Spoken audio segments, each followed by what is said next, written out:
Hello welcome once again dear students. तो last lecture में types of reaction पढ़ रहे थे और टाइप्स ऑफ रिएक्शन पढ़ने में हम 4 तरीके की टाइप्स ऑफ रिएक्शन पढ़ चुके थे। लास्ट में यहाँ पर एंडोथर्मिक रिएक्शन हमने पढ़ी थी, जो कि मैंने गलती से यहाँ पर एक्सोथर्मिक लिख दी थी और आप सभी को कहा था एक्सोथर्मिक का एग्जाम्पल बताइए, जबकि मैंने यहाँ मेंशन भी किया था कि एंडोथर्मिक का एग्जाम्पल था। तो चलिए एंडोथर्मिक का एग्जाम्पल देख लेते हैं एक बार। एंडोथर्मिक का एग्जाम्पल क्या था, मैं आप सभी के लिए छोड़ के गया था वो एंडोथर्मिक एग्जाम्पल। एंडोथर्मिक जो रिएक्शन था, एंडोथर्मिक एग्जाम्पल उसका। एंडोथर्मिक रिएक्शन याद हो तो एंडोथर्मिक रिएक्शन हमारे पास थी कि जिसमें देखिए एक्सोथर्मिक में क्या था, हीट की फॉर्मेशन होती थी with the formation of product. जो हीट या एनर्जी हम बोल सकते हैं उसकी फॉर्मेशन प्रोडक्ट के साथ होती थी। और एंडोथर्मिक में वही पार्ट जो था ना उल्टा है कि हीट या एनर्जी की फॉर्मेशन जो है वो किसके साथ होगी, रिएक्टेंट के साथ होगी। अब ऐसा एग्जांपल जैसे अगर हम कहें तो हम कह सकते हैं प्रोसेस ऑफ फोटोसिंथेसिस। फोटोसिंथेसिस, अब सर फोटोसिंथेसिस में कि जब भोजन बन रहा है तो किस तरीके से एनर्जी लगी है। देखिए हमने क्या हुआ, यहाँ से इन्होंने क्या लिया, एटमॉस्फेयर से कार्बन डाइऑक्साइड लिया, यहाँ से हमने इनको H2O प्रोवाइड करवाया और इन्होंने सन with the help of chlorophyll, presence of sunlight, इन्होंने क्या किया C6H12O6 प्लस में ऑक्सीजन प्लस में वाटर को क्या किया, रिलीज किया। वो बाद की बात है कि बैलेंसिंग करने वाले, क्योंकि बैलेंसिंग करने वाला जो पार्ट है मैं कंप्लीट जो है सिखा चुका हूँ इस रिएक्शन में। बात यह है कि हमें अभी भी एनर्जी दिख नहीं पा रही। देखिए जब ये कार्बन डाइऑक्साइड ले रहे हैं और H2O ले रहे हैं, ये क्लोरोफिल जो है बना रहा है भोजन, बना किसकी हेल्प से रहा है, जब उसको कुछ एनर्जी मिलेगी उसको यहाँ पर हम लिख सकते हैं कि एनर्जी उसको कुछ मिलेगी, ठीक है, तभी वो क्या करेगा, भोजन बना पाएगा। जैसे कि अगर फोटोसिंथेसिस की जगह हम खाने बनाने वाली प्रोसेस में ले, ठीक है, जैसे कि घर में ये हमारी माताश्री हैं, ठीक है, ये हमारे घर में गैस चूल्हा हो गया, ठीक है, और हमारे घर में वाटर हो गया, और हम कह सकते हैं, ठीक है, जो अनाज से बेचेगा गेहूँ आटा हो गया हमारे पास, उस आटे को जब उस आटे से खाना बनाते हैं, रोटी तैयार करते हैं, ये होगी एक तरीके से रोटी तैयार हो गई, यहाँ पे खाना तैयार हो गया। तो उसमें क्या हुआ, उसमें हमारी माता ने क्या किया, इस एनर्जी का प्रयोग किया, अपने शरीर की क्या किया, एनर्जी का प्रयोग किया उस प्रोडक्ट को बनाने के लिए। इसी तरीके से ये फोटोसिंथेसिस की प्रोसेस भी जो है काम में आती है कि जब इनको पौधों को ये दो चीज़ प्रोवाइड तो हो गई, प्रोवाइड होने के बाद जब ये क्लोरोफिल की हेल्प से भोजन बनाएंगे, इनको कुछ एनर्जी जरूर चाहिए होगी उस भोजन को तैयार करने के लिए। तो इस बेस पर हम कह सकते हैं कि ये जो प्रोसेस रहेगी प्रोसेस ऑफ फोटोसिंथेसिस, ये हमारे पास एंडोथर्मिक का एग्जाम्पल हो सकता है। ठीक है, अगर किसी को फिर भी कोई डाउट रहे तो कमेंट सेशन में मेरे से पूछ सकता है, मैं उसका डाउट जो है क्लियर वहाँ पर कर दूंगा। उसके बाद में हम चलते हैं अपनी 5th टाइप रिएक्शन पर, जो कि है हमारे पास डिस्प्लेसमेंट रिएक्शन। इसका बहुत ही ज़्यादा बेसब्री से इंतजार था। एक मिनट भाई,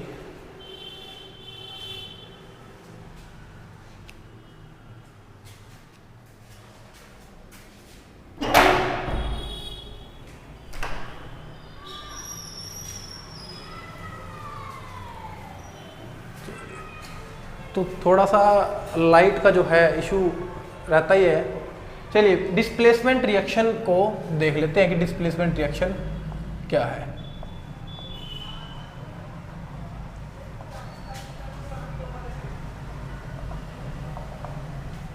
डिस्प्लेसमेंट रिएक्शन, ठीक है, अगर थोड़ा सा बाय चांस बैकग्राउंड में शोर है तो उसके लिए थोड़ा सा एडजस्ट आप कर सकते हैं एक दिन के लिए, क्योंकि आज लाइट नहीं है, लाइट बार बार जा रही है, तो उस चक्कर में थोड़ी सी दिक्कत हो रही है भाई। ठीक है, तो डिस्प्लेसमेंट रिएक्शन,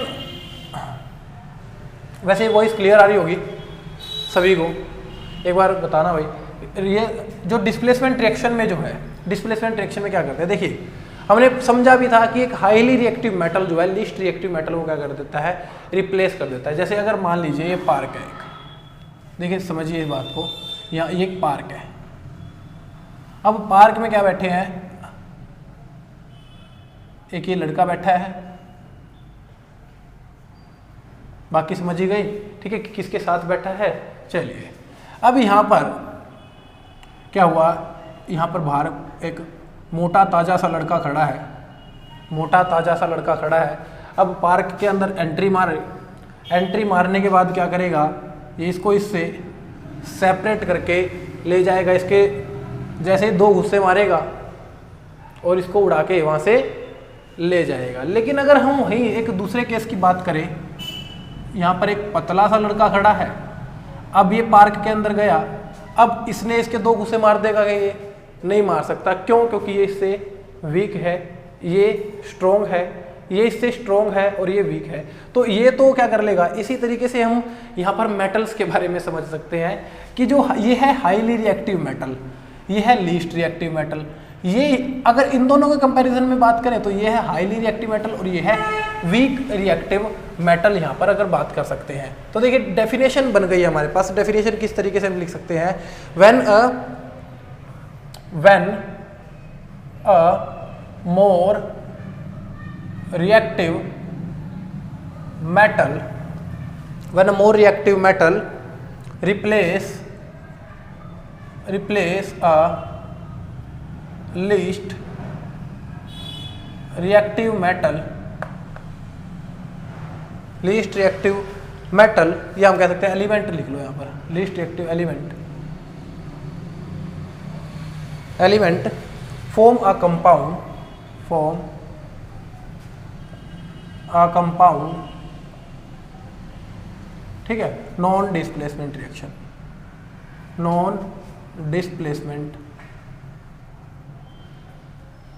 रिएक्शन, ठीक है। इसका हम एग्जाम्पल लिख सकते हैं। इसका अगर हम बात करें, इसका एग्जाम्पल हम लिख सकते हैं, यहाँ पर एलिमेंट की जगह मेटल की जगह एलिमेंट लिख लो या मेटल लिख लो, कोई दिक्कत नहीं है। वैसे मेटल भी लिख लेंगे तो कोई दिक्कत नहीं है। चलिए उसके बाद अगर एग्जाम्पल लिखे जैसे Fe प्लस में CuSO4, तो क्या करेगा ये Fe जो है कॉपर से हाईली रिएक्टिव है। मैंने रिएक्टिविटी सीरीज कंप्लीट करा रखी है, आप वहाँ से भी देख सकते हैं। Fe जो है कॉपर से हाईली रिएक्टिव होता है, तो क्या हो जाएगा FeSO4 प्लस में Cu को क्या कर देगा, अलग कर देगा। यही हमारे पास क्या कहलाएगी, डिस्प्लेसमेंट रिएक्शन हमारे पास कहलाएगी। इसी के बेस पर आप देखेंगे अपना कि डबल डिस्प्लेसमेंट रिएक्शन जो है क्या कहलाएगी। हाँ, अगर ये हो सकता है यहाँ पर अगर Cu यहाँ होता है FeSO4 होता है तो हम रिएक्ट करवाते हैं इनको आपस में, क्या होता है नो रिएक्शन, क्योंकि वो लीस्ट रिएक्टिव मेटल जो है हाईली रिएक्टिव मेटल को डिस्प्लेस नहीं कर सकता, ठीक है। उसके बाद में अगर बात करें अपनी डबल डिस्प्लेसमेंट रिएक्शन की, तो डबल डिस्प्लेसमेंट रिएक्शन किस तरीके से लिखी जाएगी, देखिए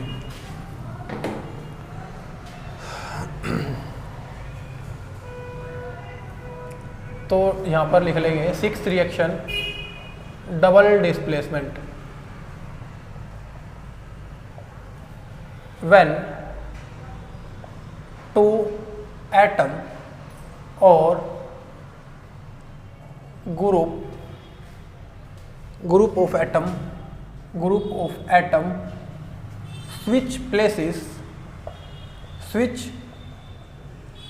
अभी इसके बारे में डिटेल में समझा भी दूंगा क्या है। Switch places to form new compound known as double displacement reaction,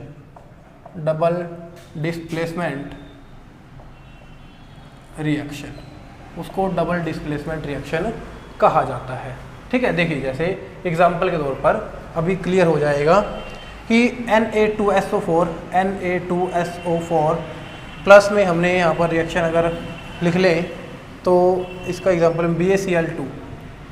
BaCl2 और यहाँ पर हो जाएगा हमारे पास BaSO4 प्लस Cl। बाद में इसकी बैलेंसिंग की बात रह जाएगी, Na2 यहाँ पर लिख देंगे 2, बाकी सब ठीक है। देखिए हमने लिखा व्हेन 2 एटम और ग्रुप ऑफ एटम, ठीक है, 2 एटम और group of atom switch places, क्या कर ले, आपस में एक दूसरे की पोजीशन को चेंज कर ले, और पोजीशन चेंज करके क्या कर दें, न्यू कंपाउंड की फॉर्मेशन जो है कर दें। उसी को देखिए, जैसे मान लीजिए ये है, एक यहाँ पर ये रहा, सोडियम जो है चला गया क्रिस्टल इसके सोडियम के साथ क्लोरीन के साथ, इसने Ba को रिप्लेस कर दिया और Ba आ गया इसकी जगह, सोडियम की जगह, आपस में क्या कर ली, पोजीशंस चेंज कर ली और डबल हुई है। देखिए डिस्प्लेसमेंट में सिर्फ एक ही जगह पोजीशन चेंज हो रही थी, यहाँ पर 2 जगह पोजीशन चेंज हो रही है, इसको डबल डिस्प्लेसमेंट रिएक्शन जो है बोल सकते हैं। ये हो गया बैरियम सल्फेट और ये हो गया हमारे पास सोडियम क्लोराइड, ये है सोडियम सल्फेट और ये है हमारे पास बैरियम क्लोराइड।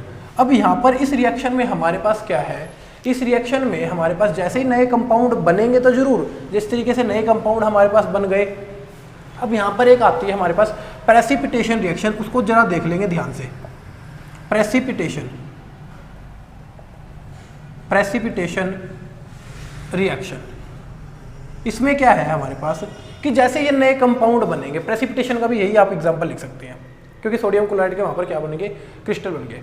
प्रेसिपिटेशन रिएक्शन, इसमें क्या कर सकते हैं कि जब हम क्या करें, हमारे पास कुछ ऐसे प्रेसिपिटेट जो है प्रोड्यूस हो जाएं आपस में जब रिएक्शंस करती है। ये इंपॉर्टेंट नहीं है इतनी, फिर भी जो है थोड़ा सा लिख लेंगे इसको, कि जब हम कोई जब किसी ग्रुप ऑफ एटम को क्या करते हैं, प्लेसेस करते हैं, कुछ कंपाउंड जो है नए बनते हैं हमारे पास, तो नए कंपाउंड बनने के बाद कुछ इनसोल्यूबल साल्ट्स, इनसोल्यूबल जो है प्रेसिपिटेट बन जाते हैं। हम यहाँ लिख सकते हैं व्हेन इनसोल्यूबल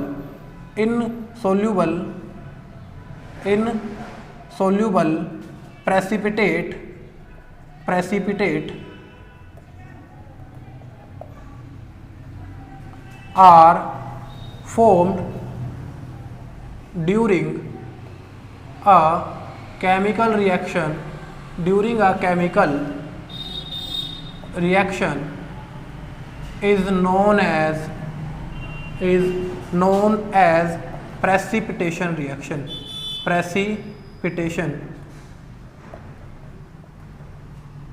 प्रेसिपिटेशन रिएक्शन, इसके लिए आप एग्जांपल पे सेम यही आप क्या कर सकते हैं, एग्जांपल उठा सकते हैं। हम कहें कि ऐसे जब हमारे पास इनसोल्यूबल प्रेसिपिटेट बन जाए एक केमिकल रिएक्शन के दौरान, आप कह सकते हैं उसको प्रेसिपिटेशन रिएक्शन जो है बोल सकते हैं। ठीक है, तो इस तरीके से आप प्रेसिपिटेशन रिएक्शन के बारे में भी समझ सकते हैं, डबल डिस्प्लेसमेंट के बारे में, और डबल डिस्प्लेसमेंट के बारे में तो खैर समझ गए होंगे। उसके बाद में अब इसको हम लिख सकते हैं 7th type of chemical reaction.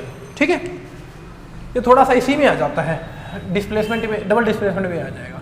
उसके बाद में और बाई चांस ना लिख पाओ तो उसको क्या कर लिया करो, स्क्रीनशॉट ले लिया करो, वहीं से याद कर लिया करो, तो जैसे मर्जी आप कर सकते हैं उसको। देखिए भाई, उसके आगे हमारे पास आएगा oxidation reaction and reduction reaction. Oxidation and reduction reaction, अगर हम अपने 8th टाइप पर चलें, ऑक्सीडेशन रिएक्शन, हम सिर्फ एक बात कह सकते हैं, gain of oxygen during chemical reaction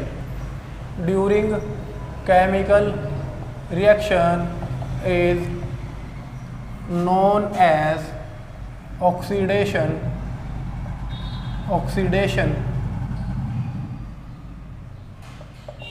reaction. देखिए आपको डेफिनेशन में ये भी मिल जाएगा देखने को कि gain of oxygen and loss of hydrogen, आपको डेफिनेशन में 100% ये मिल सकता है। अगर आप इसको लिखते हैं कि gain of oxygen during a chemical reaction is known as oxidation reaction, या फिर आप ये लिखें gain of oxygen and loss of hydrogen during a chemical reaction is known as oxidation reaction. अब देख लेते हैं कि गेन किस तरीके से हो रहा है। एग्जाम्पल, हमने क्या किया कि कॉपर को ऑक्सीजन की प्रेजेंट में क्या कर दिया, हीट करवा दिया। ये पहले भी एक बार एग्जाम्पल कर चुके हैं। अब ये कॉपर क्या करेगा, जैसे ही उसकी ऑक्सीजन की प्रेजेंट में इसको हीट करवाएंगे तो ऑक्सीजन को क्या कर लेगा, बन जाएगा कॉपर ऑक्साइड। इस पर ऑक्साइड के कुछ जो है कणस जो है पार्टिकल्स जो है इस पे आ जाएंगे। तो ये इसने क्या कर लिया, ऑक्सीजन को अपने साथ मिला लिया, यहाँ पर 2, यहाँ पर 2, देखिए तो ये हो गया हमारे पास ऑक्सीडेशन रिएक्शन का एग्जाम्पल कि इस बंदे ने क्या कर लिया, ऑक्सीडेशन को अपने साथ क्या कर लिया, अटैच कर लिया। ऐसी रिएक्शन हमारे पास क्या लाएगी, ऑक्सीडेशन रिएक्शन। अब कोई भी मेटल वाला एग्जाम्पल उठा सकते हैं, ठीक है। जिंक को ऑक्साइड में की प्रेजेंट में रिएक्ट करवा सकते हैं, मैग्नीशियम को ऑक्साइड की प्रेजेंट में हीट करवा सकते हैं, तो वहाँ से मैग्नीशियम ऑक्साइड बन जाएगा। तो वो सभी एग्जाम्पल्स कैसे बन जाएंगे, ऑक्सीडेशन रिएक्शन के एग्जाम्पल बन जाएंगे, जिसमें ऑक्सीजन जो है ऐड हो जाए, जुड़ जाए। उसके बाद अगर बात करें 9th रिएक्शन की, रिडक्शन रिएक्शन की बात करें, रिडक्शन रिएक्शन की बात करें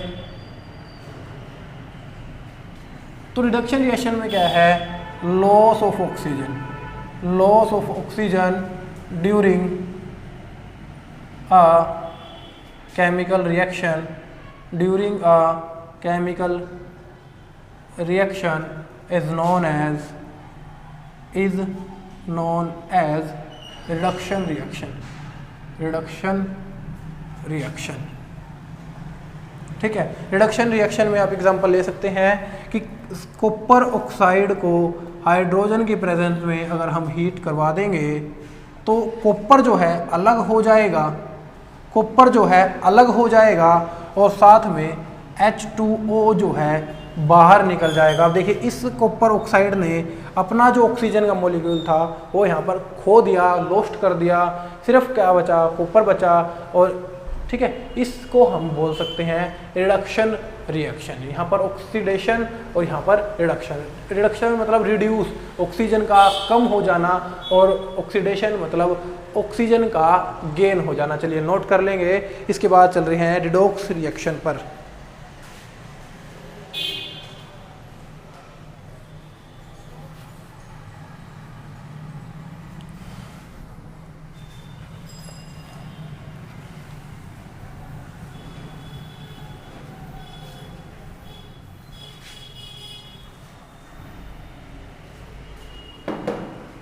एक लास्ट रिएक्शन हमारे पास आ जाती है redox reaction.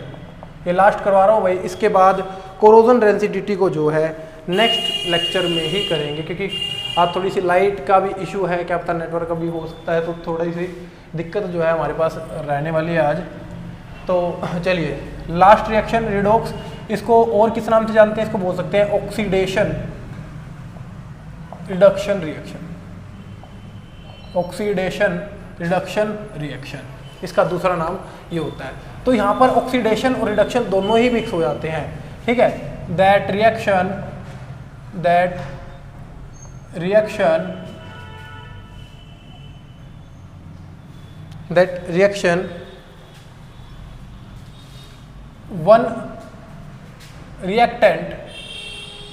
one reactant get oxidized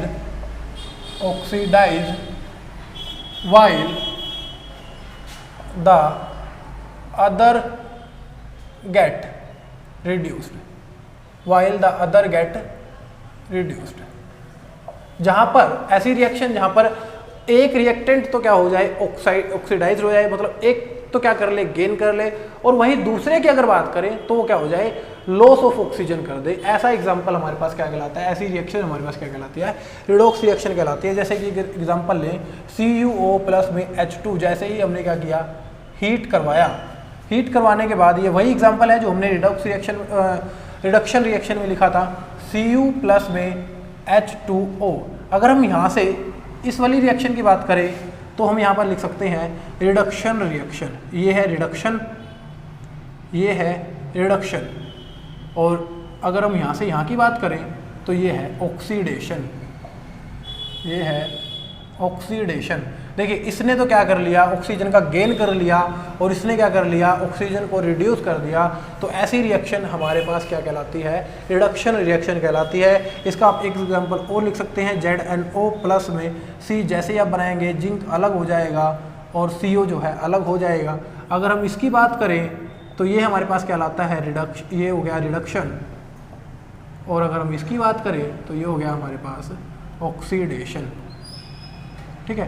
तो तो इसके इस तरीके से जो है आप एग्जाम्पल लिख सकते हैं कि ये था हमारा all over about the reactions, chemical reactions के टाइप। देखिए हमने 10 रिएक्शन पढ़ ली हैं, ठीक है। सभी को क्या करना है, बिल्कुल अच्छे से रिवाइज करना है। आपके बोर्ड में यहाँ से देखिए 2 नंबर का भी क्वेश्चन पूछ लिया जाएगा या 4 का पूछ लिया जाएगा, और कई बार तो क्या होगा कि 6 नंबर का ही क्वेश्चन आपके यहाँ से तैयार हो जाएगा कि आपको 3 मान लीजिए ऐसा भी हो सकता है कि 2 रिएक्शन दे दे, एक किसी और चैप्टर से दे दे, 6 नंबर का एक क्वेश्चन बना दे।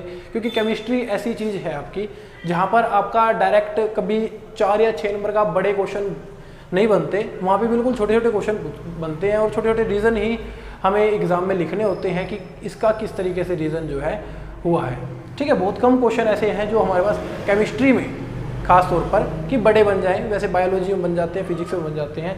तो यहाँ से अपने बहुत इंपॉर्टेंट क्वेश्चन केमिकल रिएक्शन निकल सकते हैं, 2-2 नंबर में पूछ सकते हैं। 10 रिएक्शन मैंने करवा दिया है। एक छोटा सा पार्ट बच गया अपने पास, एक तो बच गया है कोरोजन का और एक बच गया है रेंसिडिटी का। तो कोरोजन और प्रिवेंशन ऑफ कोरोजन और रेंसिडिटी और किस तरीके से हम रेंसिडिटी को अवॉइड कर सकते हैं, तो लगभग 10 से 15 मिनट का टॉपिक है, तो उसको नेक्स्ट लेक्चर में जो है कंप्लीट करेंगे। चलिए आज के लिए इतना ही, और वही लेक्चर को ज़्यादा से ज़्यादा शेयर, लाइक और चैनल को सब्सक्राइब करना ना भूलें, ठीक है। Have a nice day from my side.